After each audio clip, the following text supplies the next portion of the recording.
Hello, I'm Paula, and you're listening to Reality Bytes Radio at www.realitybytesradio.com.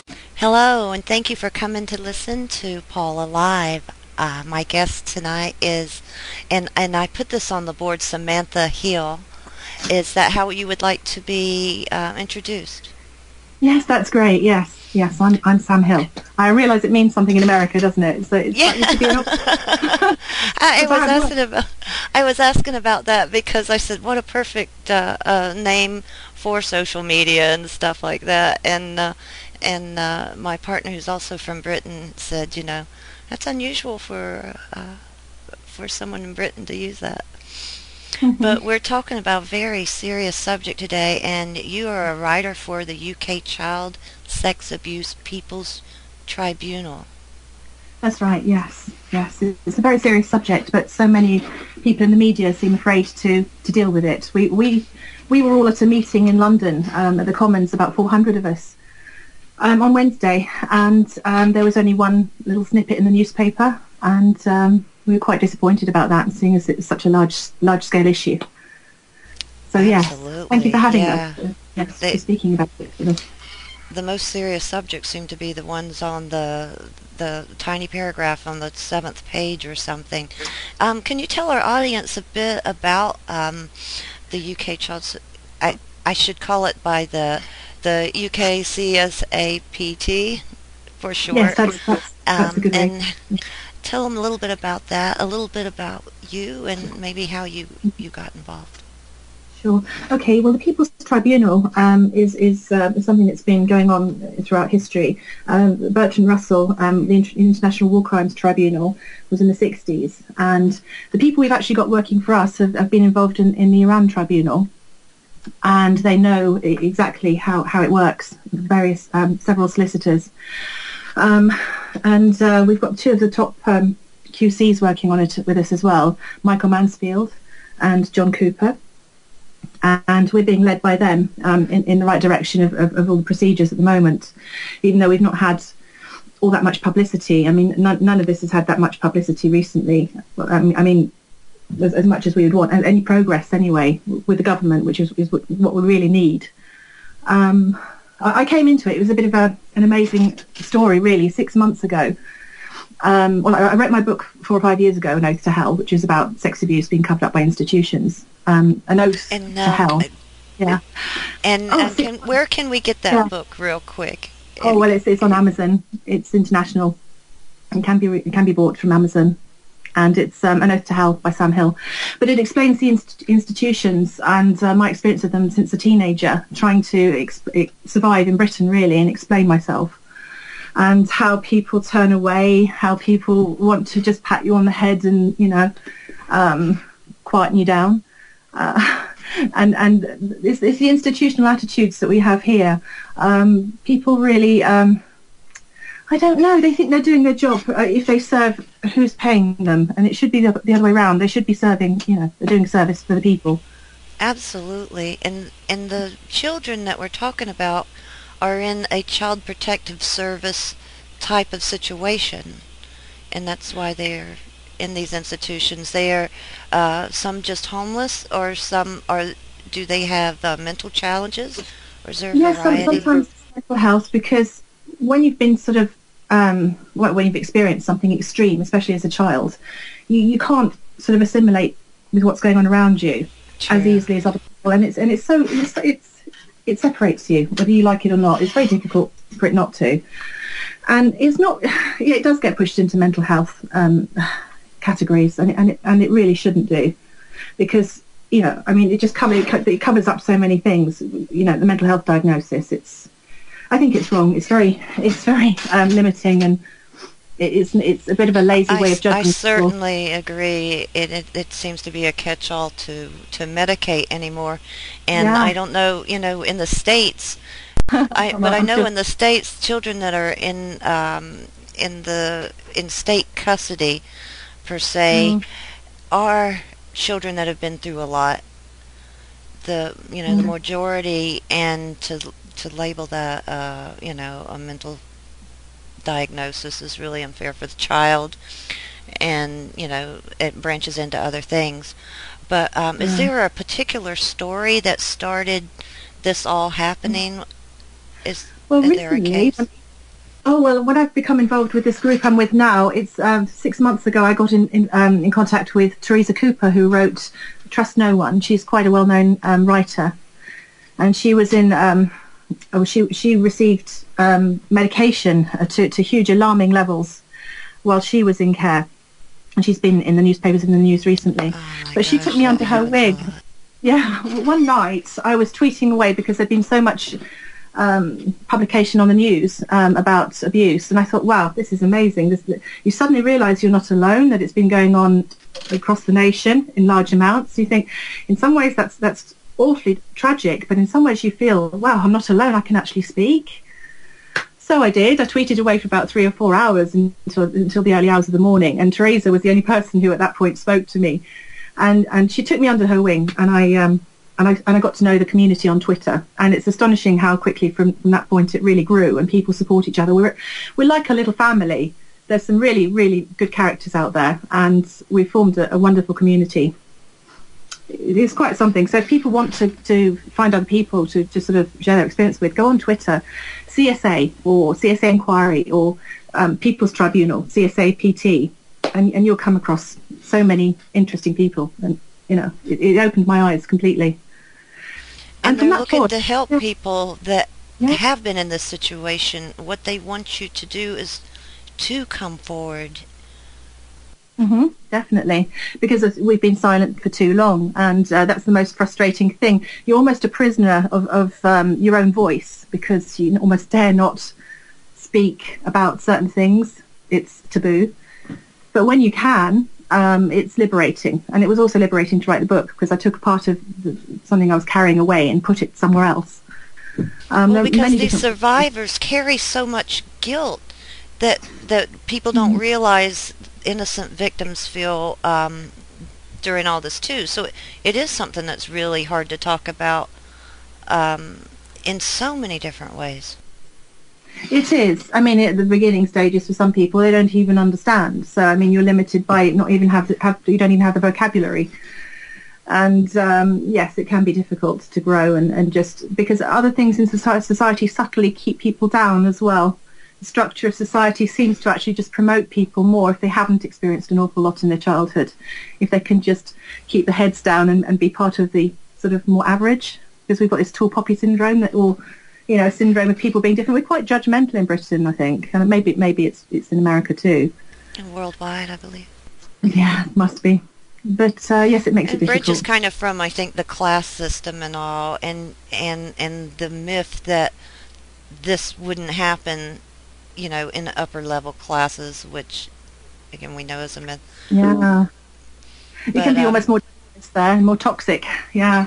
absolutely, and even more, and even harder to talk about because there are some large institutions, and there's some larger than life people and names that are guilty of this, and to cover it up is to allow it to happen again, and that again also. I'm not trying to throw more guilt or more blame on the person that is holding this secret. Mm. Yes, yes, it can be a vicious circle, can't it? I mean, that's why they call it a ring. I mean, if there is something in the government, it's a group of people who are closely connected, and this is why we've had trouble with the leader of the inquiry keep being rejected because they have so many friends and people amongst this environment, and it's just natural. You don't want to go against your friends, do you? And this is just the paedophile ring sounds something other than something extraordinary, but it's actually just a group of people, and among them, they have a secret.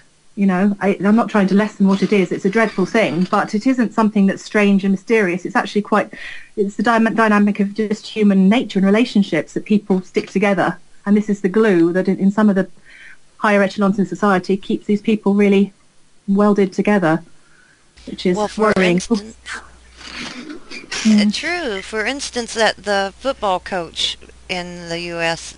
has come to mind. It's not that he had a sick thing for boys, for young boys, and he put himself in a position to be around them constantly. And Mm. I heard a tape phone call where even his wife was admitting to someone on the phone that she knew it was going on, and someone had turned him in. So Mm.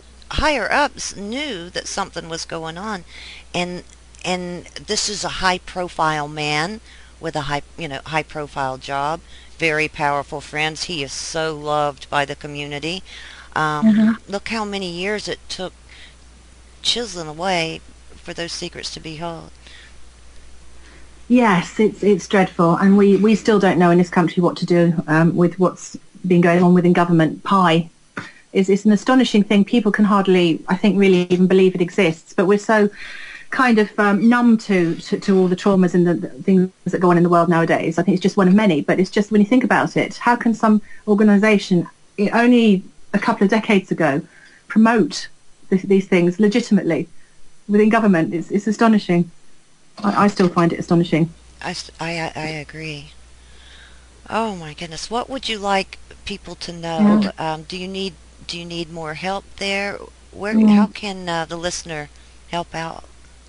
Ah, right. I think just taking away the taboo of talking about it as is probably naturally happening. It's on the news all the time. In some ways, it's good because if the taboo has been preventing people from talking, so just have it. People can be comfortable just talking about it a bit might help. Knowing it's there and just talking about it, seeing it on the news and having, just discussing it. It will actually affect some kind of change eventually because this wasn't even being talked about, 20, 30 years ago. And say somebody's listening right now and they are holding this secret, what would you suggest for them to do? Well, it depends how old they are, and so many things about the environment. It is actually kind of the environment that can actually shape how a person will deal with it. There are organisations, and many of them. Which one? I think there are so many levels, but it's just got to be spoken to somebody responsible, somebody they feel they can trust. I think, and only that Yes. person can make a judgment. If you're a child, you need to go to a trusted person, whether it's a teacher or someone at your church or a family friend, grandparent even. Yeah, And if you hit a brick road, don't let that there's some. stop you. If all of a sudden grandma turns and says, don't you dare Mm, say anything about that, you need to find someone else to talk to. Don't be shamed into being quiet. that's very wise words there. I can really relate to that. Yeah, absolutely. Because it's difficult for children to understand where to go and who to trust, and it's difficult for adults as well, isn't it? So yeah, you've got to keep trying. I'm putting myself in that position right now. It's actually quite a painful thought, but there is hope. I've recovered. People recover, and it's given me so much hope with the people I've been talking to online. So, and the group I'm in. So it's good. It can work. It's So progress. that's the main Yeah. thing, and plus getting the word out. And from time Yeah. to time, I hope you will come on and tell us Mm, what's going on further in the group, things definitely. that you've written Definitely. about, where we can tell people that you're going to be doing these functions, and Yeah. Indeed. help out even just to get the word out about that. What's your Hmm. next step? Do you have a plan now as far as Yeah. another meeting? We're going to be setting places up around the country. The election's coming quite soon, and if the government doesn't actually have an inquiry, it's going to be lost. If it doesn't have one in the next couple of months, it's going to be a lost cause amongst all the electioneering that's going to be going on.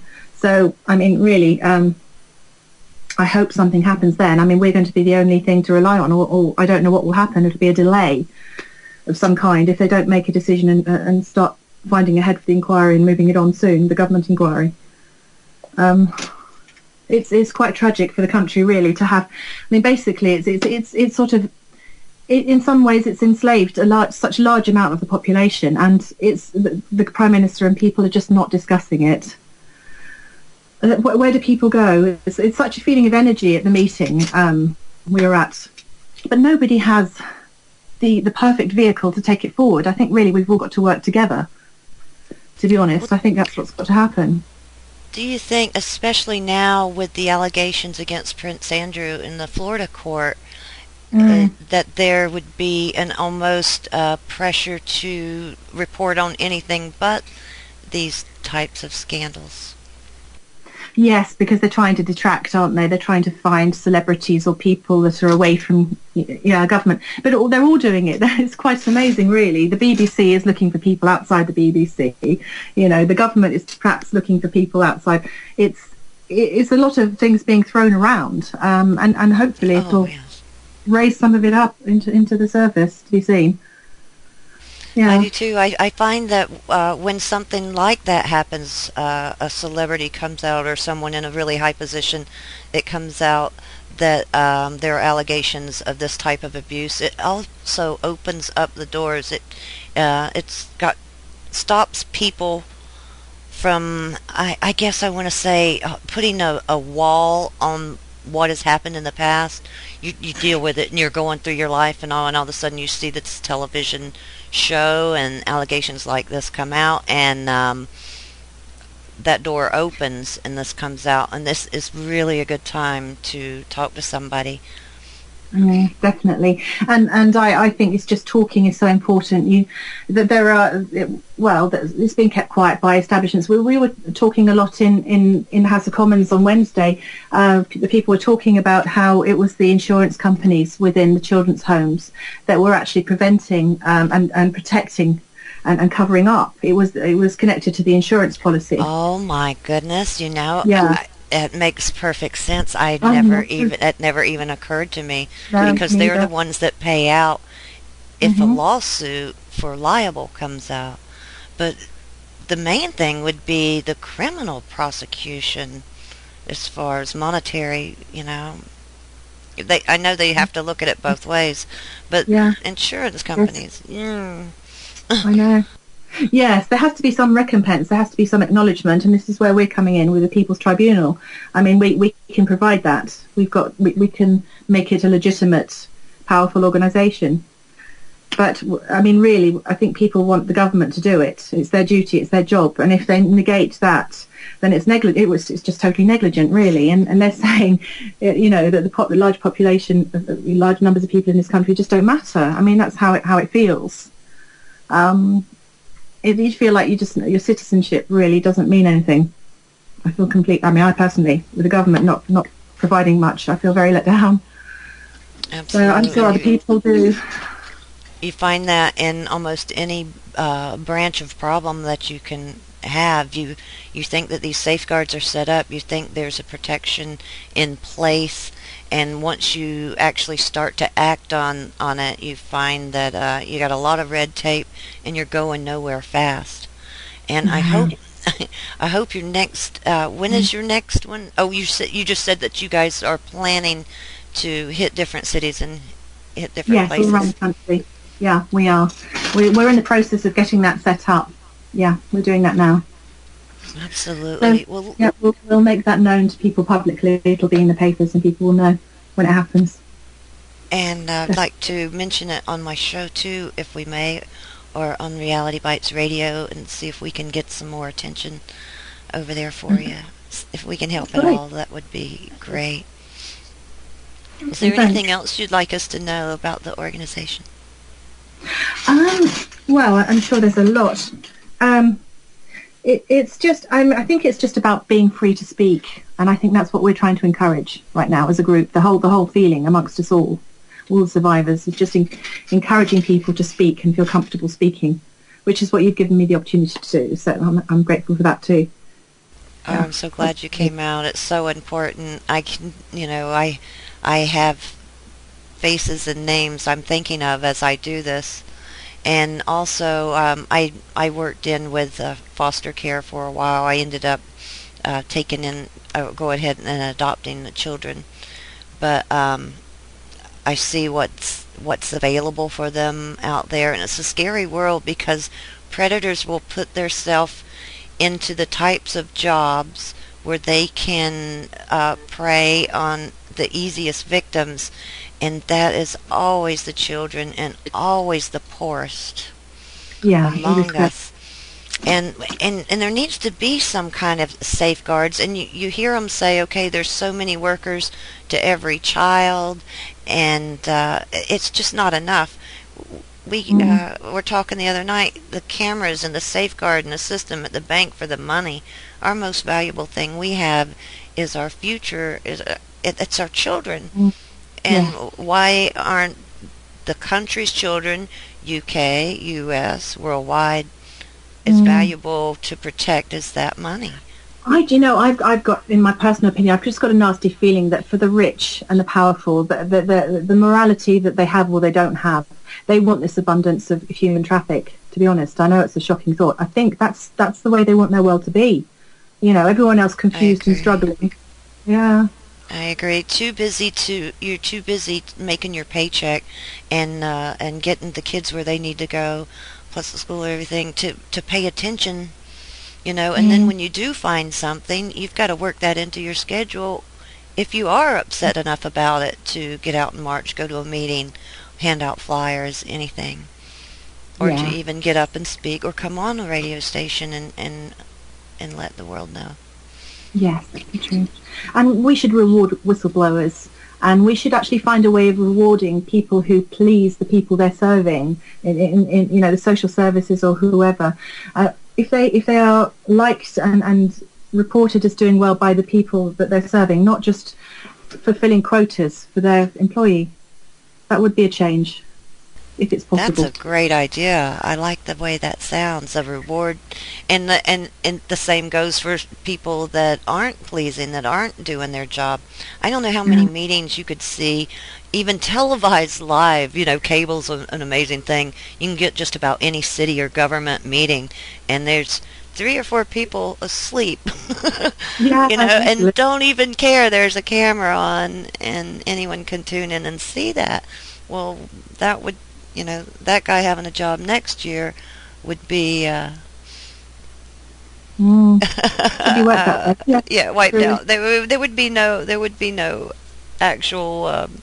I'm being showing something. Mm, But yeah, there would be true. no rewards there. You could build up the ones that you like, and that would be, in a perfect world. And there's so much going on because you have so many big corporations and oh, oh, amnesty for whistleblowers. My partner was saying, yes, we do need amnesty for whistleblowers Yeah, because definitely. Mm, there's the people that are doing the whistleblowing are the ones that do have the conscience, and they're the ones that say this is wrong, I can't do this anymore. They end up yeah. getting punished. Oh, it's wrong. Yeah, very wrong. The world is not what it should be, but that's one thing that could be worked on. It's possible, isn't it? I would imagine. I don't know. Well, What is area it? means something to you to actually get up and go do something about as a listener? Um, this is a very important issue right now that we're talking about, um, institutional sexual abuse of children and teens. They're teenagers, preteens. I know it's the numbers are staggering when you find the harmful things. People don't have to actually go into the act of intercourse, excuse me, but to actually have been sexually abused. This is Yeah. correct, isn't it, Samantha? Yes, I believe so. Yes.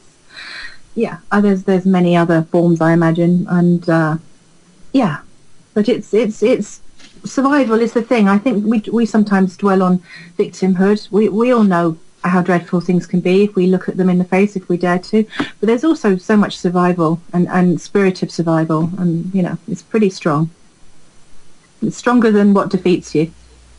Absolutely. And it's empowering to say this did happen to me and I'm going to move forward and do something about it. Either I'm going to speak up to where someone else doesn't get harmed, or I'm going to take this person who may still be acting in that manner off the streets.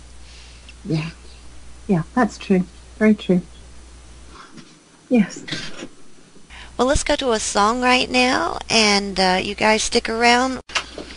And we're back from the break. I'm talking to Sam Hill about the UK, now make sure I get this right, is the Child Sex Abuse People's Tribunal.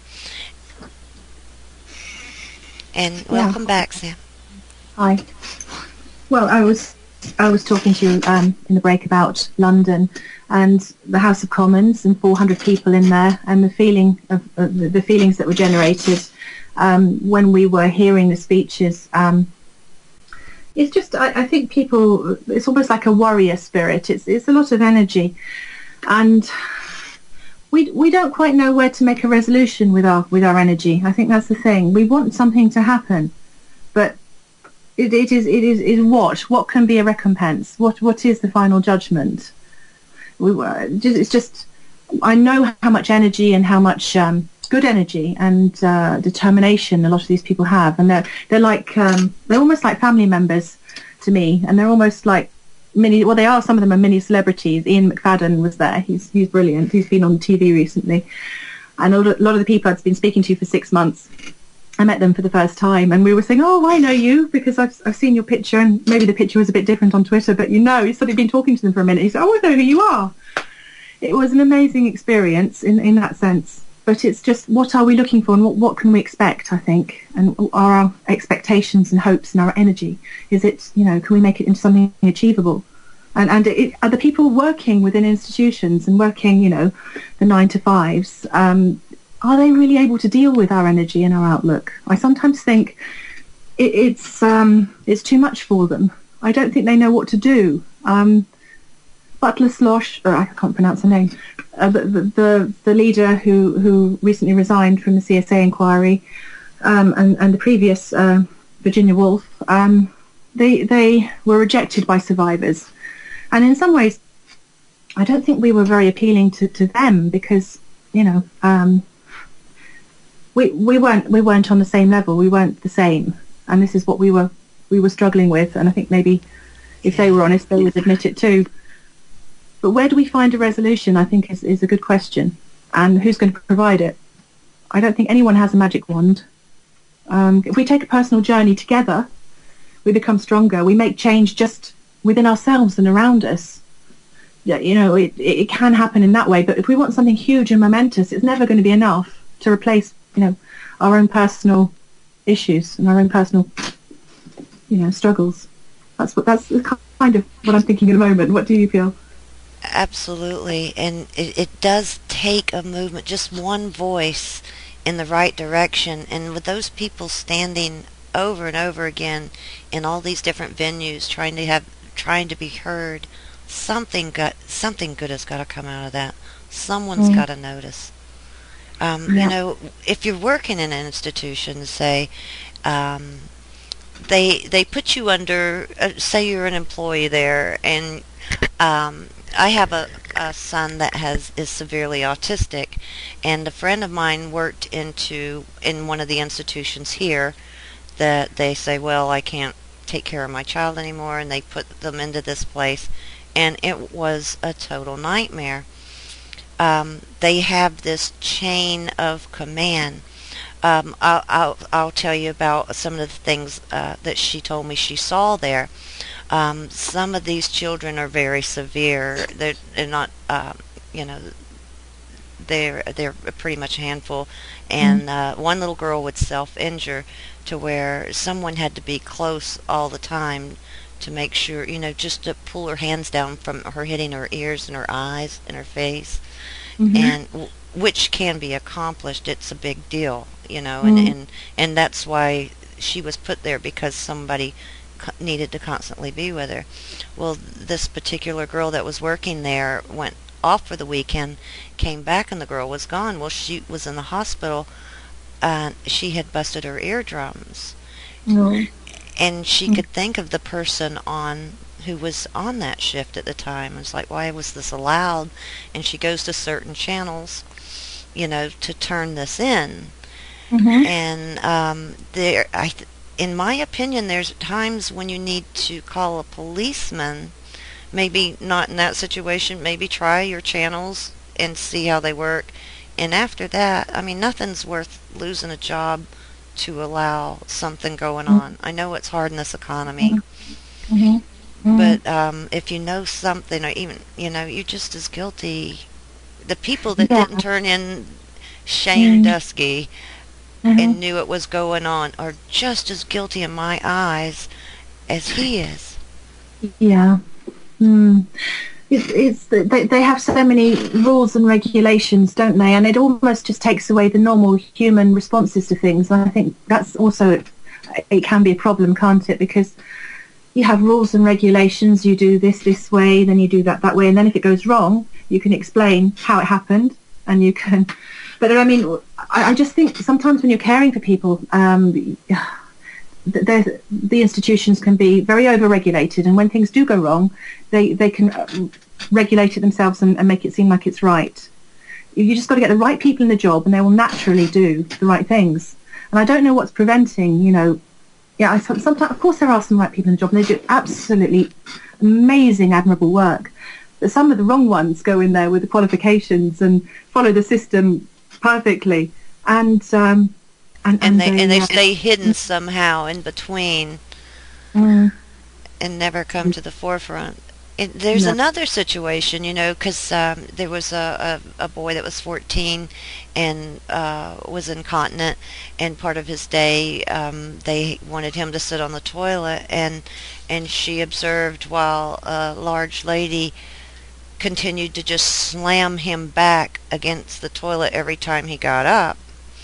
And Mm, she went crying because this scene upset her, uh-huh. to her boss, and was told that the lady that was doing it was a different ethnic a different race, and Mm, so she said, things that are acceptable to one race may not be acceptable. That's how the abuse was kind of put in, covered and around.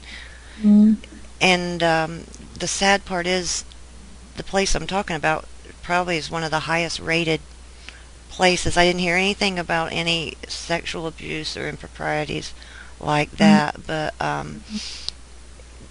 you any yeah. kind of really abuse situation, you feel it when you walk in. You say, "Oh, that isn't right." Like Mm, her finding the yeah. lady slamming the boy down on the toilet. Mm, 14-year-old boy needs a man. I know they don't always have them on staff, but when mm, possible, mm, to go doing toiletry and yeah. showers just for human decency Yeah. and pride, I would think. Hmm. Where does it begin and where does it end? There's just so many questions. Yes. Well, I mean, when you have been sort of harmed by sexual abuse, what you are is sort of so nearly the same as everyone else, but you're not quite. And I often feel, whether it's sort of a mental health disability or with autism or something like that, somebody who's very nearly the same as everyone else but not quite has a difficult time because the intelligence, they know that they're dealing with something and they overwork it in their mind, and there can be a mild sort of ostracization by society that's actually quite almost worse than real ostracization because it's not something you can actually quite put your finger on. I don't know where I'm leading with this, but it's just when people try and, I don't know, recover from trauma or mental health or abuse, um, it's fitting in to the norms that the people who are working, the people who don't overthink things. It can be very difficult and very painful. I don't know what the solution is to that. Because actually these are some of Absolutely. my favourite people, these overthinkers, these eccentrics.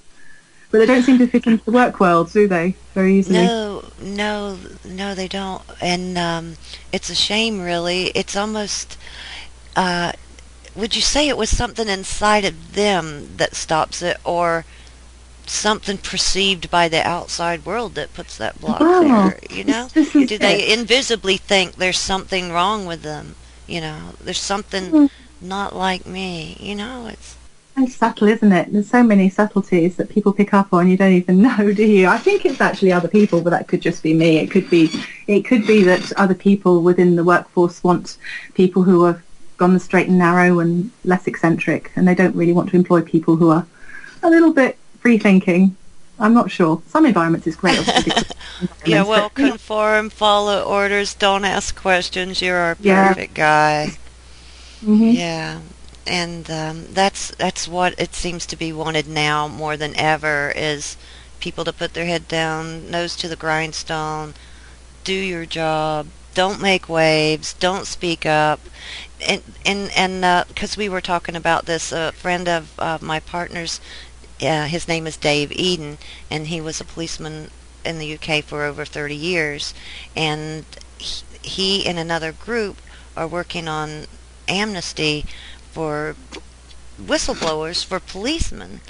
But again, across the board, amnesty for whistleblowers.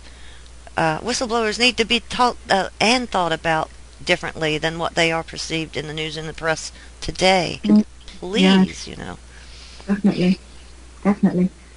Yeah, maybe it will change. I hope society could evolve in that way. I can imagine it could do that. I mean, especially with what's going on now in the media, whistleblowers could be celebrated, couldn't they? I mean, I don't think you'll find many of them in the government, but we can wait and see, can't we?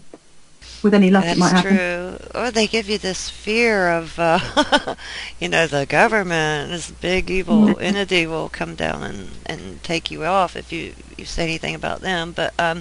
yeah, but see, like it also goes around with, they want to censor what you can talk about, and I know they have different laws being written up right now trying to censor stations like ours. Yeah, Um, and they do. so Yeah, many it's ways, all over society. I mean, I think the more technically advanced we become, I think it's just going to get worse, isn't it? Because they can watch people, they can study people, and they can control people much better. And the human aspect is just going to fall away. I mean, kids these days, their brains are wired differently. Used to computers, they're not used to books as much, so they think faster. They actually think the IQ has been raised by, how it was 20 years ago through the stimulation that kids get these days. But absolutely. we can't tell what it will be in the future. It'll be interesting to see. But right Yeah. now, it's very important to speak up. Right now, while that blanket is being pulled over the top of Yeah. us, it's Yeah. the unpopular things. Who do you want to spend your weekend talking about sexual abuse, or do you want to do this? No, Mm. you've got to do the hard things. You've got to work at the the Yeah. whistleblowing, telling these tales, getting something done, because when we put our heads in the sand, that's when everything becomes allowed. All these Yeah. horrible Yeah. things go on, and there's no Mm. safeguard, no way to Mm. safeguard anyone. Yes, it's interesting how this word conspiracy theories has crept up into the media so frequently recently. It seems to be that we're not supposed to think that anything beyond what we can see in front of us actually exists. It's a bit Isn't that worrying. isn't that funny? If it's controversial, it's a conspiracy theory. Yeah. If it's a hard subject, it's a conspiracy theory. And if it's about, you can have facts and state them. For instance, like the aspartame thing. It was worked on in the Ramazzini Institute for 12 years. They researched, and it's an awful poison. Awful, you know. Mm. But they have their spin doctors too, because these are big. These are Mm. these are Yes, yeah. big people we're talking about. I was talking about big pharma company.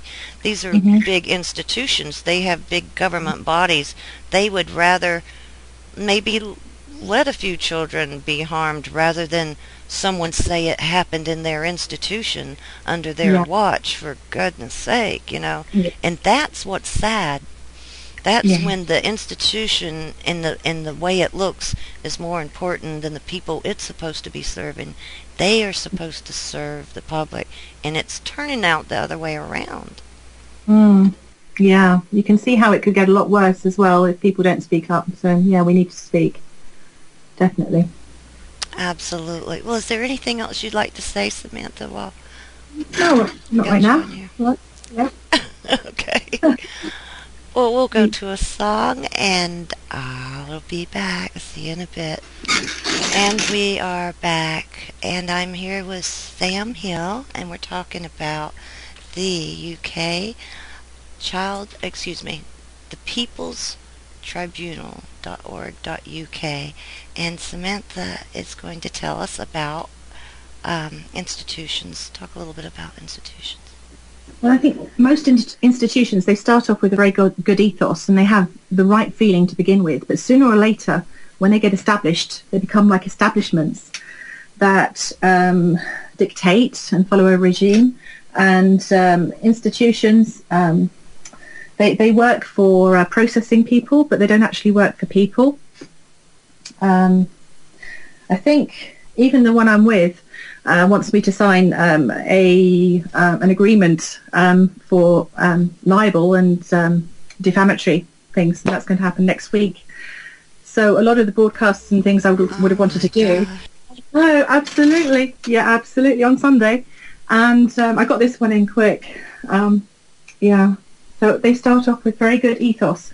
But it's the nature of an institution and the people who climb on top the fastest that kind of puts things in the wrong position and makes them less effective.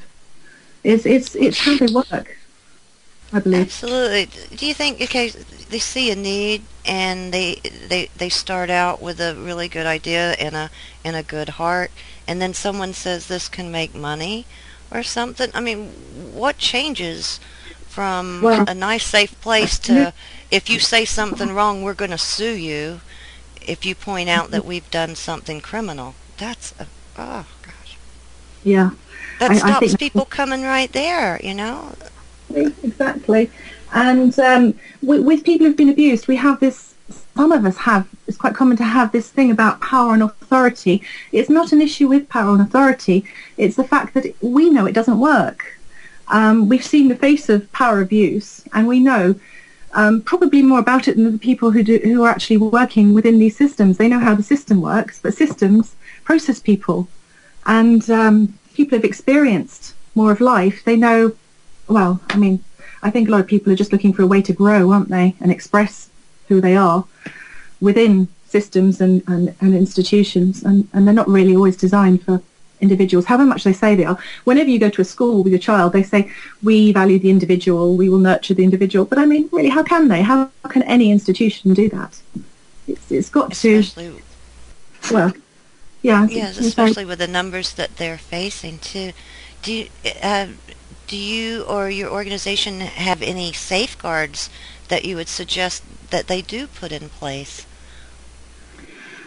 Just listening to the people that you're supposed to be serving, is giving them a voice, is the most important thing, and allowing that energy to move rather than squashing it. Because I've seen so many cases and people. I won't say cases. That's a horrible word. It sounds like I'm in somebody who's working for in an institution. I've seen so many people squashed by trying to conform, be it in a family after abuse, or just trying to conform within what's expected, and really, when you look at it, it is quite a narrow path to follow, and many people, they just can't do it, and they really need. We just need to grow. Survivors need to find a place to grow, and institutions have made that very, very difficult for us, even to be heard. That's why survivors do have a thing with authority, because it's the people, they're supposed to be protecting them.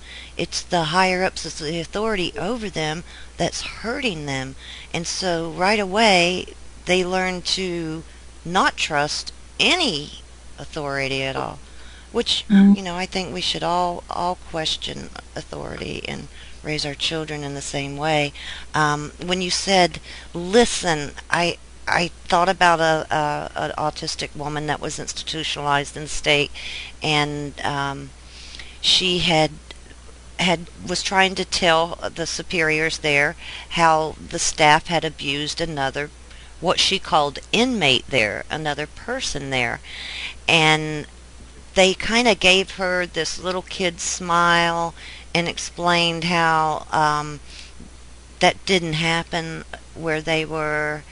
And she said, one of the women that was explaining this to me an hour earlier had one of the people in their care bark like a dog for a glass of water, Mm, so her and other the caregivers could give have a good time laughing at them. And I mm, guess they didn't see that as mental or any type of abuse. yeah, it's wrong, isn't it? It's lions led by donkeys half the time, isn't it? I think it's people rise to the top for the wrong reasons. Yeah. Absolutely, absolutely. It's now if they do listen and if you are in the position and someone does come to you and say this is happening, first off, assure the person that you're going to do something, then follow up and do something. Now, this is where people get in trouble, Sam, though. Once they they start looking into it, someone at the top ends up trying to cut them off. Mm. Yeah, there's always someone above moving things, manipulating. Yeah, it's designed that way. We can't always climb to the top. We can't always do that. None of us can always get there. We can climb a bit further though, and we should be able to. If we're permanently held in one position, that's completely wrong, isn't it? That's true. What if somebody was listening and they were in that situation right now and they have tried to go through those channels? They're not getting any help. Could they contact your organization and would you be able to steer them in the right direction? What to do Definitely. next? If the institution has failed you, you have to seek help outside Mhm. at this point. Absolutely, we're doing a lot of that. We have a lot of agencies that we're working with, and if you come to us, we can put you in touch with them. Definitely, we have a lot of resources. There's always someone you can turn to. It doesn't always feel like that, though, but there is eventually. Could you give those websites out again and way to contact you guys for people just tuning in? Yeah, it's the UK CSA People's Tribunal, and you can Also, find you it. have, I'm sorry, Mm. No, it's okay. That's fine. it's the People's delay. I don't mean to be rude and interrupt you. It's okay. You have a YouTube channel too that people can check out. Don't you? Yes, there's a lot of free thinking going on there if you like that kind of thing. It's Sam Hill 1970, and you'll find all my bits and poems and things there, and thoughts. Be nice to share with Lovely. I other know people. I'll be looking. Thank you. Nice to speak with you. You too. And I guess we'll end the show. Are there any last minute thoughts before we leave? We just persevere because you can get through it, even though it doesn't Absolutely. always seem like it. Yeah. Well, please stay in touch and let me know what's going on. Let me know if there's anything you need to talk about and get out, and we'll sure be glad to help and put you on air. Thank you. It's been a pleasure. Thank you so Bye. much.